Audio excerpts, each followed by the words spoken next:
What's up, guys? I know it's been a while since I've been on here, but I kind of wanted to just make a somewhat quick video about some of the stuff that I've learned and that I think is important for you to know if you're getting into this industry as a diesel mechanic. My perspective primarily is on semi-trucks as a fleet mechanic, but I wanted to make this quick video. I'm going to get right to the point. I'm going to list just quickly 7 things that I find to be most important takeaways from what I've learned in my experience. So, real quick background again, fleet diesel mechanic on semi trucks. The past 4 years, I've been with 3 different shops, all primarily large. I've spent, and this is a general overview, I've spent around 6 grand in tools in that time. I've spent $5,000 on training, which is like an adult diesel program at a local community college. I did that first, obviously. I would not do that if I can go back and do it again. I would have skipped that part and spent that money on a CDL instead. That's my recommendation. I can make a more in-depth video on that if you'd like, but that's my answer for now. Just let me know if you want to hear more about that in the comments. So that's what I did there. Of those 3 shops that I've worked at so far in the past 4 years, I've worked on almost every major truck brand, as in like PACCAR stuff, Peterbilt, Kenworth, Freightliner International, etc. The only one I can think of that I haven't seen much is the Hino or any like European stuff, and not a lot of Caterpillar engines. So that's the general gist of that. I've also worked on yard trucks, every major brand except Terminal, I think they call them. I've seen reefer trailers, trailers themselves, APUs, etc. So I've seen a lot in just 4 years. So that's just a quick background. Now I'm going to get right into it. 7 things. Here we go. Number 1, if you're getting into this industry, just know you're not going to be paid super well to begin with. And it should be kind of a given, in my opinion, because if you don't know a lot, how can they afford to pay you a lot? But know that, number 1, I don't think they pay enough to start, but you're not going to start making a lot of money. In my area, in PA, with no experience, you're looking at somewhere between 18 to 25 at the time of this video. And I don't think that's great, but it's still not the worst. I took a pay cut coming into this industry back in 2019, was it? 2020-ish. I took a pay cut, like a $7 an hour pay cut to come into this industry. I now make more per hour than I did back then, but with inflation and how bad things have gotten recently, it's almost the same. It's kind of sad.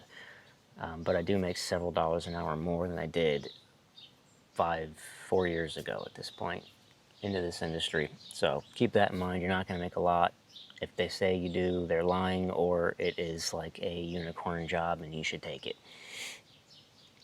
Number 2, kind of on the same point as 1 in a way, but you're going to need to, in my opinion, jump from shop to shop. If you want any increase, reasonable increase in pay or reasonable increase in knowledge and diverse your portfolio, so to speak, of knowledge, you're going to need to jump from shop to shop. Don't spend 2 weeks at a shop and move unless it sucks, but spend 3, 4, 6 months there at minimum, get a feel for it, and then jump ship. Ideally, stay at a place for a year or so. Give them a chance to pay you more. Give them a chance to throw more jobs your way, to give you a chance to learn. Give them a chance to train you, etc. So if they can't hold up that end of the deal, move. Mechanics are needed pretty much everywhere.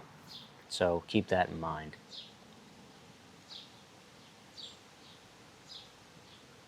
And if you have stumbled into a shop that trains you a lot, pays you well, treats you well, the whole 9 yards, stay there.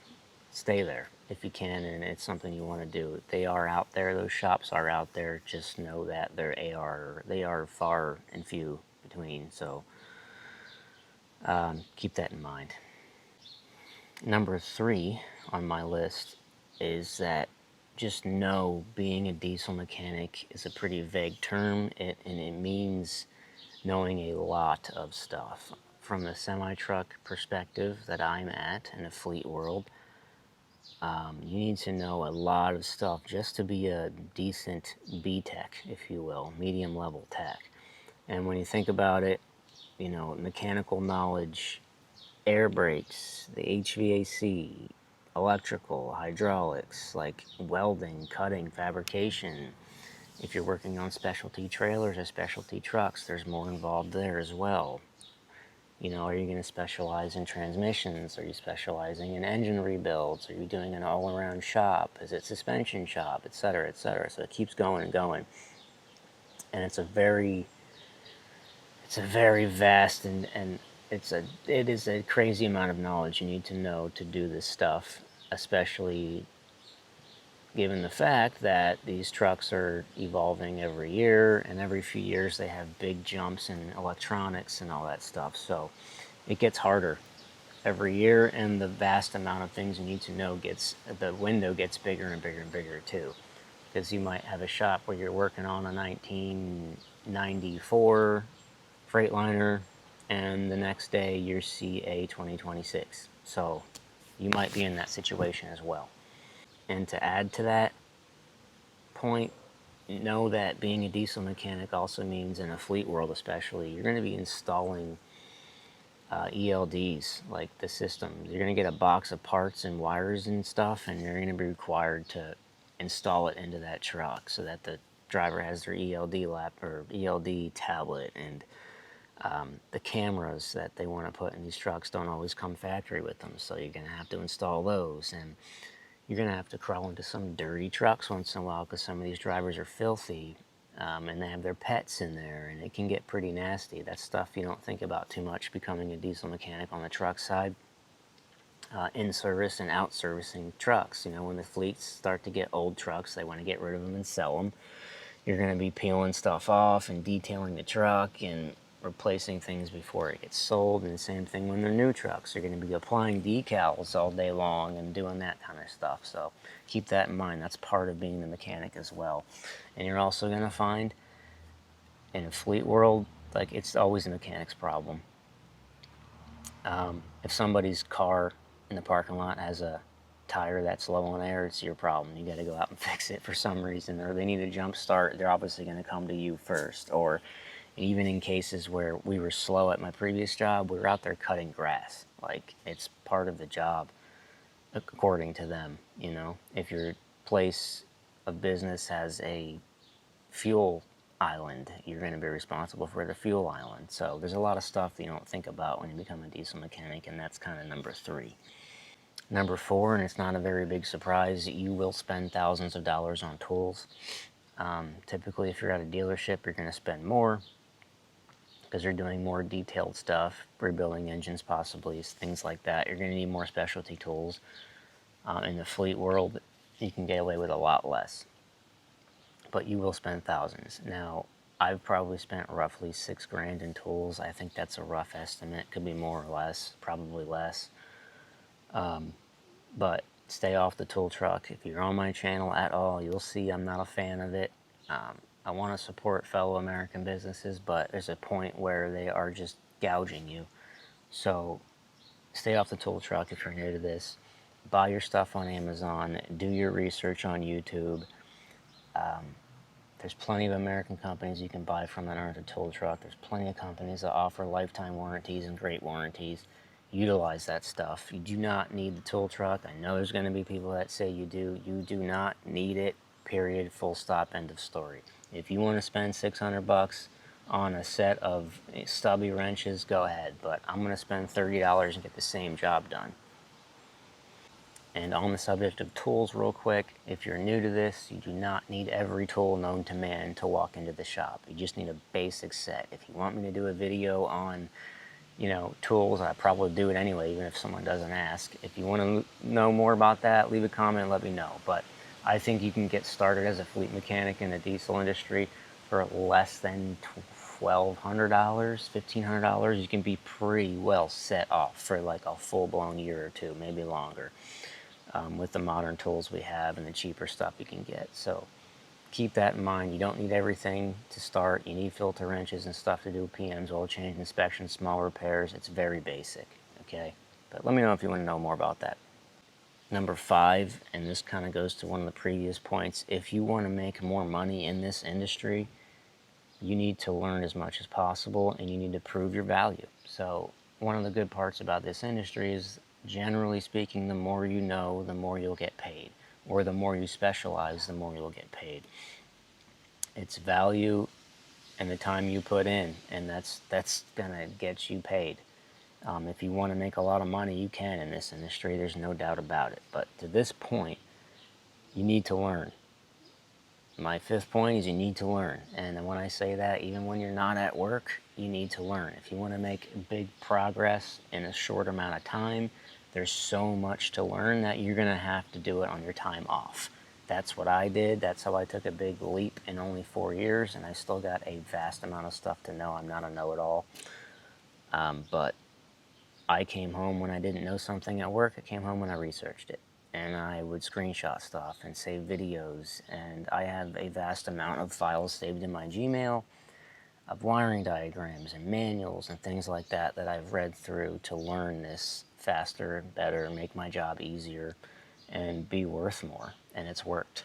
So you need to take time, even when you're not working, to learn this stuff.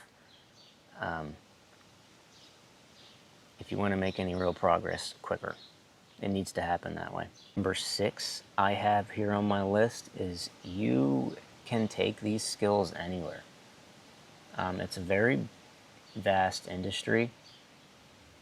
Just being a diesel mechanic can take you to heavy equipment. It can take you to just on trailers if you want, or just on reefer trailers or specialty trailers, like I said, cryogenics and things like that.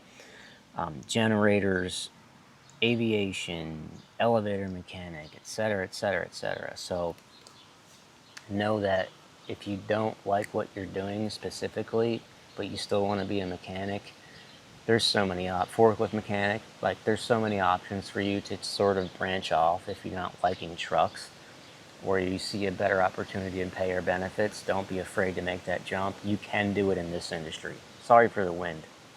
Number 7, and my final point to kind of close this video out is, and I've said this on previous videos on my channel, if you're a mechanic in this industry, you're already doing all the labor, right? That's pretty obvious. You're fixing the thing. You're already bringing 70, 80, 90% of the tooling that's required. You're already getting the training and taking the time to do the training and the knowledge. That's already yours to keep if you can keep up with it. So you're already doing 70%, 60%, at least 60 to 70% of the entirety of the job, of the business. So if you want to do the rest of the percentage, just open your own business. Why do 70% of the business's work for 20% of the pay? Why not just do an additional 30% or so, do 100% of the business work, run the taxes, run the business background portion of it, learn to run a business, and then take home 100% of the pay. You know, if the dealership rate is $150 an hour, $180 an hour, it's way more than that now usually. But if it's $180 an hour, the technician's only getting maybe 40, right? That's not half, maybe 40 dollars an hour of that door rate. I understand it costs money to run a shop, but why not just do the whole thing? Go mobile, buy a tool truck. I'm sorry, buy a service truck and or a van, and go solo. That's an option, right? You can make a lot of money doing that. You can open up your own shop too if that's your thing. But no, in this industry, you're like a contractor. Even when you're working full time for an employer rather, you're like a contractor. So keep that in mind. You can always take your stuff, your tools, everything, and go somewhere else with it if you need to, whether it be another shop or opening up your own thing. So that's kind of the freedom of being a mechanic, and they're usually always hiring a mechanic somewhere. Somewhere somebody needs a wrench or somebody knowledgeable with electrical and things like that. So keep that in mind. So to close this video out, that's 7 things that I decided on my sheet here that I wanted to go over quick. If there's anything you guys want to know about or interested in videos about, just leave it in the comments and I can get to it when I get to it, hopefully sooner than later. I plan on taking this camera to service calls since I do my own business part-time. I plan on taking it to service calls, so we'll see what happens there. It's tough to get out and do this stuff working a full-time and part-time. But anything you guys want to know, let me know in the comments. I appreciate you for watching. Thank you very much, and have a good day.